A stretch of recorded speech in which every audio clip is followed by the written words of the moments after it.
Okay, so my whole thing with people like Lizzo and Meghan Trainor now losing weight and claiming they love their body is that it basically dispels this whole myth of body positivity and health at every size. Because, look, I know some people are like, okay, well, they can change their mind. And like, just because they lost weight now and are happy with where they are now, doesn't mean they didn't love themselves where they were before. And I mean, yeah, that could be true. Maybe they generally were happy with themselves and liked how they looked and loved themselves. And I think you should love yourself at every size. I mean, they think that's very important. But maybe they genuinely did, okay? And maybe the only reason they lost weight was because of health reasons. That's very valid, right?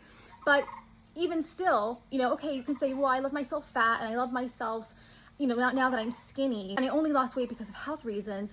But then it just goes back to, okay, so even though you love yourself though, no matter what you are, is it still, I guess, body positive, or is it still really healthy then for you to not try to change?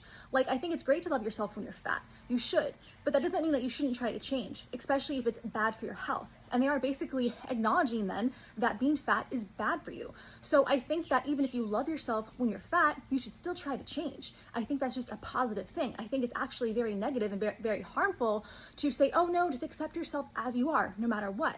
If you're an alcoholic or a drug dealer, yes, you should love yourself. You definitely should. You should love yourself enough to get help. Do you think that it's really healthy though for an alcoholic or a drug addict to be like, well, I just accept myself as I am. I'm not even gonna try to get sober because I'm perfect as I am. I think that's wrong messaging.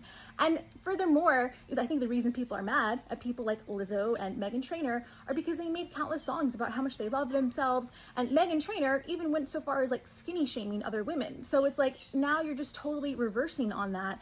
And like, it's one thing if you like come out and are like, oh, okay, yeah, look, I was wrong. But I don't think either of them have said that. I think they're still saying like, no, I'm still body positive no matter what, leave me alone. Even though they both made their entire singing careers off of their body. And now we're just supposed to like, oh, act like it never happened.